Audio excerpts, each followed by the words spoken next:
How is it going, everybody? It is your boy, The Legend 27 here, and today we're doing my Premier League predictions. Now, obviously, there's been a lot of prediction videos over for this season. There's a lot of interesting things, obviously, going on, like Chelsea's had a banger of a transfer window and shit like that. But with that, let's get into the prediction. Now, we'll start at the bottom. So, in 20th, we're going with Fulham. Now, they're a bit of a yo-yo club. They don't really do anything of note. They've not really got a team that I can see getting anywhere above the bottom three. So with that, they're in 20th. Okay, so in 19th we have Aston Villa. Now the reason for this is because they have Jack Grealish, they have a decent squad, but I just can't see him beating like many of the teams in there. I can't see them having as good as a season, and for that, I think they're going to go down. In 18th, we have Brighton. Now they've had a few good seasons. Everyone keeps writing them off, but I feel this is the season they've gone down. They've had three very good seasons in the Prem. Can't see that going for a fourth one. 17th, we have West Brom.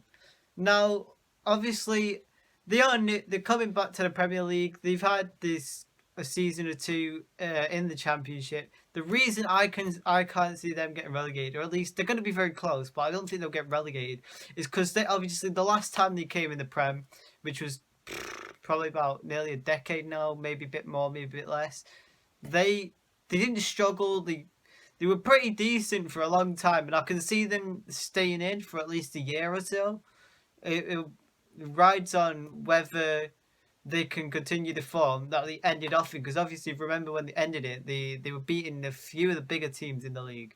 So if they can continue that, then they can carry on. That was a bit shit. I've improved it anyway. Like I've said about a million times, I fucking can't say this right. But in 16th we have Southampton. Now the reason for this is because obviously they're a very decent side. I think they've still got Andros Townsend. I'm not too sure. He's been very decent. Obviously, he's had decent careers at like Newcastle and Crystal Palace and things like that.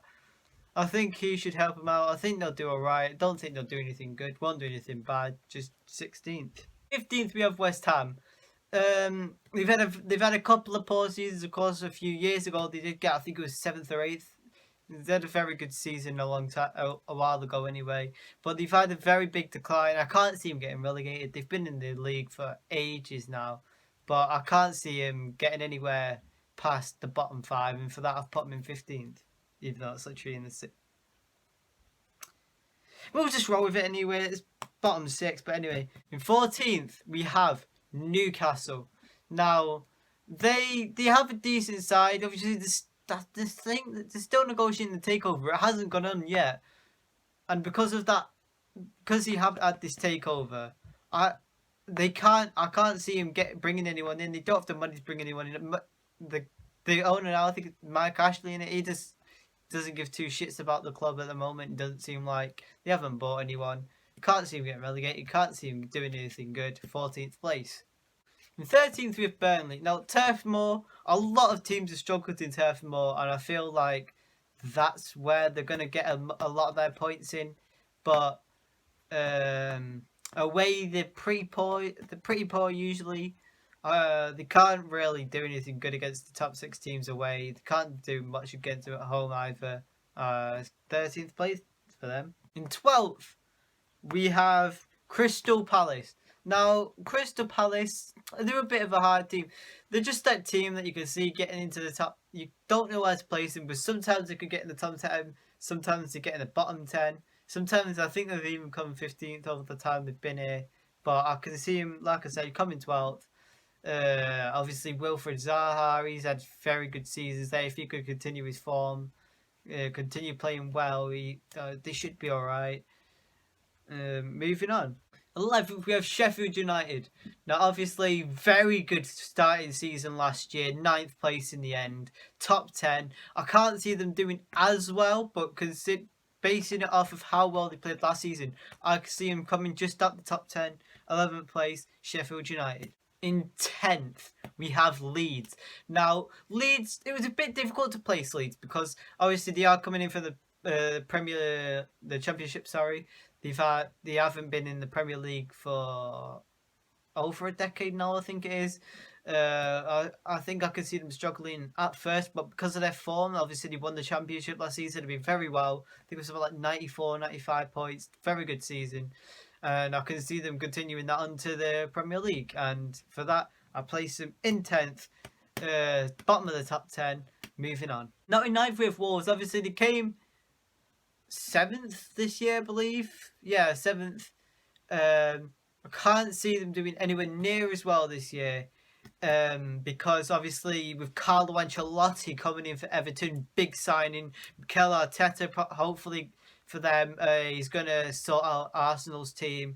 Obviously we have Leicester, 5th place. Obviously they had like 3rd all the way up until like near the end, just past COVID. They dropped, but I can't see them coming anywhere good either.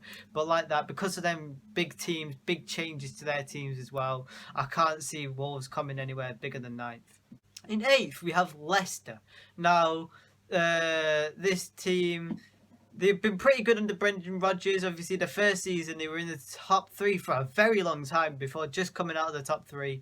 But obviously, Ancelotti's been bringing in a lot of good people coming in from Napoli. Mikel Arteta, he hasn't brought in very many people, but they have been doing very well. And for that, I put them in 8th. In 7th, we have Arsenal. Now, the reason for this is because they haven't really bought anyone. They bought Willian from Chelsea, which is pretty decent, but obviously I can't see him doing very well under Mikel Arteta. I don't know, he's been playing a lot of tiki-taka, and I don't feel like that's the way Arsenal really play. And obviously, all the other teams have been bringing in a lot more players, they've been doing a lot more, and they've been doing much better over the past few seasons, and I can't see Arsenal getting better than the Europa League qualifying place for next season.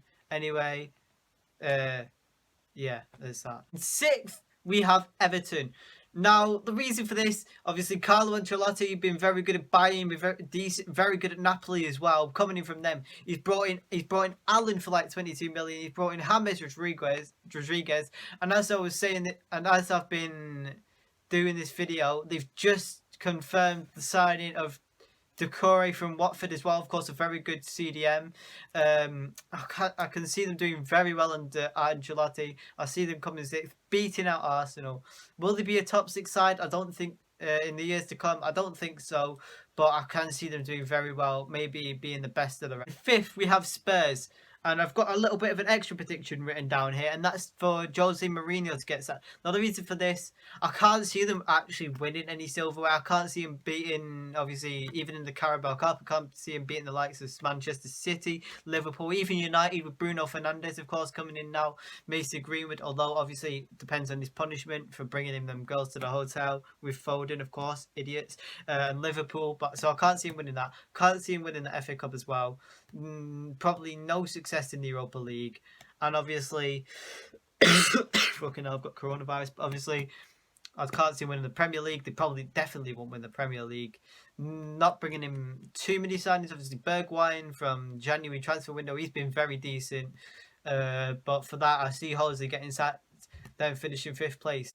In 4th place we have Manchester United, of course, like I said, with Bruno Fernandes, Mason Greenwood, a very good upcoming signing. Daniel James as well. No, upcoming youngster, sorry, not signing. Daniel James as well, also another big upcoming youngster. Very good young players for their squad. If they can keep developing, they could end up being a very big challenger for the title. Maybe even winning a couple titles or two further down the line.